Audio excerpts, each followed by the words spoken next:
ಬಹುಶಃ ಇವತ್ತು ನಕಲಿ ಔಷಧ ಜಾಲ ಇವತ್ತು ಏನು ನಾವು ಪತ್ತೆ ಹಚ್ಚಿದ್ದೇವೆ ನಿನ್ನೆ ಇದು ಭಾಳಷ್ಟು ಗಂಭೀರತೆ ಭಾಳಷ್ಟು ಮತ್ತು ಸೀರಿಯಸ್ ಆಗಿ ತೆಗೊಳ್ಳುವಂಥ ಒಂದು ವಿಚಾರ ಇವತ್ತು ಆಗಿದೆ. ಯಾಕೆಂದರೆ ಅಂತಾರಾಜ್ಯ ಮಟ್ಟದಲ್ಲಿ ಇವತ್ತು ತಯಾರಾಗ್ತಾ ಇದೆ. ಕರ್ನಾಟಕದಂಥ ಬಿಡದಲ್ಲಿ ಇವತ್ತು ಶೇಖರಣೆಗೊಂಡು ವಿತರಣೆ ಆಗ್ತಾಯಿದೆ. ಇದು ಬರೀ ನಮ್ಮ ರಾಜ್ಯದ ಬಿಡದಲ್ಲಿ ಮಾತ್ರ ಇದೆಯಾ ಅಥವಾ ಎಲ್ಲ ಜಿಲ್ಲೆಯಲ್ಲಿದೆಯಾ ಅಥವಾ ಇಲ್ಲಿಂದ ಎಲ್ಲಿಗೆಲ್ಲಿ ಇದು ಇವತ್ತು ಅವರು ಮಾರಾಟ ಆಗಿದೆ, ಎಲ್ಲೆಲ್ಲಿ ತಗೊಳ್ತಿದ್ದಾರೆ ಅಥವಾ ಈ ಬೇರೆ ಬೇರೆ ರಾಜ್ಯದಲ್ಲಿ ಇವತ್ತು ಎಲ್ಲಿದೆ. ಅದಕ್ಕಾಗಿ ನಾನು ಈಗಾಗಲೇ ಕೇಂದ್ರದ ಆರೋಗ್ಯ ಸಚಿವರಿಗೆ ಕೂಡ ಪತ್ರ ಬರೆದಿದ್ದೇನೆ ಮತ್ತು ಸಂಬಂಧಪಟ್ಟ ರಾಜ್ಯದ ಮಂತ್ರಿಗಳು ಕೂಡ ಇವತ್ತು ಪತ್ರ ಬರೆದಿದ್ದೇನೆ. ಯಾಕೆ ಆ ಫ್ಯಾಕ್ಟ್ರಿಗಳ ಮೇಲೆ ಅವರು ಇದು ಕ್ರಮ ತಗೊಳ್ಬೇಕು.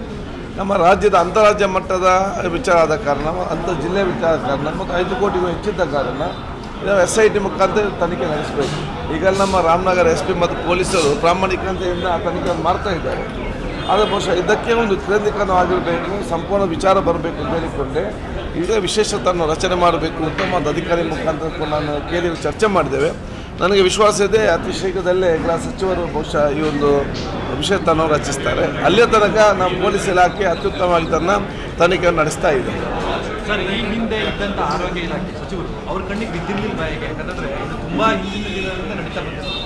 ನಿಮ್ಮ ಸರ್ಕಾರವೇ ಇತ್ತು ಸರ್, ಆ ಸಂದರ್ಭದಲ್ಲಿ ಎಷ್ಟು ಜನ ಅದನ್ನೆಲ್ಲ ಸೇವನೆ ಮಾಡಿರ್ಬೋದು ನೋಡಿ. ಇಂದಿನ ಸಚಿವರುಗಳು ಅತ್ಯಂತ ಪ್ರಾಮಾಣಿಕತೆಯಿಂದ ಬದ್ಧತೆಯಿಂದ ಎಲ್ಲರೂ ಕೂಡ ಕೆಲಸ ಮಾಡಿದ್ದಾರೆ ಆಯ್ದಲ್ಲಿ ಅವರವರ ಕಾಲಘಟ್ಟದಲ್ಲಿ. ಅದನ್ನೀಗ ನಾವು ಮುಂದುವರಿಸಿಕೊಂಡು ಬಂದಿದ್ದೇವೆ. ಮುಂದುವರಿಸಿಕೊಂಡು ಬರುವಂಥ ಸಂದರ್ಭದಲ್ಲಿ ಒಂದಲ್ಲ ಒಂದು ಸಣ್ಣ ಸಣ್ಣ ಕ್ಲೂಯಿಂದಲೇ ನಮಗೆಲ್ಲ ಸಿಕ್ಕುವಂಥದ್ದು. ಅದಕ್ಕಾಗಿ ನಾನು ಹೇಳ್ದೆ ಏನಂತ ಹೇಳಿದರೆ ಇದು ಬರೀ ಆರೋಗ್ಯ ಇಲಾಖೆಯಿಂದ, ಆರೋಗ್ಯ ಸಚಿವರಿಂದ, ಸರ್ಕಾರದಿಂದ, ನಮ್ಮ ಫುಡ್ ಆ್ಯಂಡ್ ಸೇಫ್ಟಿ ಡಿಪಾರ್ಟ್ಮೆಂಟ್ ಮಾತ್ರ ಸಾಧ್ಯವಿಲ್ಲ. ಇದಕ್ಕೆ ಸಮಾಜದ ಪ್ರತಿಯೊಬ್ಬರು ಕೂಡ ಸಹಕಾರ ಕೊಟ್ಟಾಗ ಅದು ನಮಗೆ ಇವತ್ತು ಖಂಡಿತವಾಗಿ ಆಗ್ತದೆ.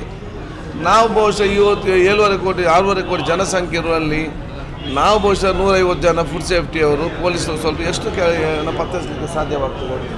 ಇಂಥದ್ದು ನಡೀತಾ ಇದೆ. ನಾವೆಲ್ಲರಿಗೂ ಸಹಕಾರ ಕೊಡಬೇಕಂತೇಳಿ ಸಂಘ ಸಂಸ್ಥೆಗಳ ಎಚ್ಚೆತ್ತುಕೊಳ್ಬೇಕು. ಇವತ್ತು ಒಂದು ಫಾರ್ಮಸಿಯಲ್ಲಿ ಕರೆಕ್ಟ್, ಇನ್ನೊಂದು ಫಾರ್ಮಸಿಯಲ್ಲಿ ಒಂದಕ್ಕೆ 10,000 ರೂಪಾಯಿ ಇದೆ ಇಂಜೆಕ್ಷನ್ಗೆ, ಇನ್ನೊಬ್ಬ ಅದನ್ನು 5,000 ರೂಪಾಯಿ ಕೊಡೋದಾದರೆ ಇವ್ರು ಕೇಳಬೇಕು, ಇವನಿಗೆ 5,000 ರೂಪಾಯಿ ಸಿಗ್ತದೆ, ಆ ಮಾಹಿತಿ ನಮಗೆ ಕೊಡಬೇಕು. ನಾವು ತನಿಖೆ ಮಾಡ್ತೇವಲ್ಲ, ಈ ಒಂದು ರೇಟ್ ಜಾಸ್ತಿ ಅಥವಾ ಇವನು ಕ್ವಾಲಿಟಿ ಕಡಿಮೆ ಅದನ್ನು ನೋಡ್ತೇವೆ. ಜನ ನಮಗೆ ಸಹಕಾರಗಳು ಕೆಲಸ ಆಗಬೇಕಂತ ಹೇಳಲಿಕ್ಕೆ ಬಯಸ್ತೇವೆ. ಇದೆಲ್ಲ ಕೂಡ ತನಿಖೆ ಮುಖಾಂತರ ಬರುವಂಥ, ತನಿಖೆ ಆದ ನಂತರ ನಮಗೆ ಈ ವಿಚಾರ ಹೇಳಲಿಕ್ಕೆ ಸಾಧ್ಯವಾಗ್ತದೆ.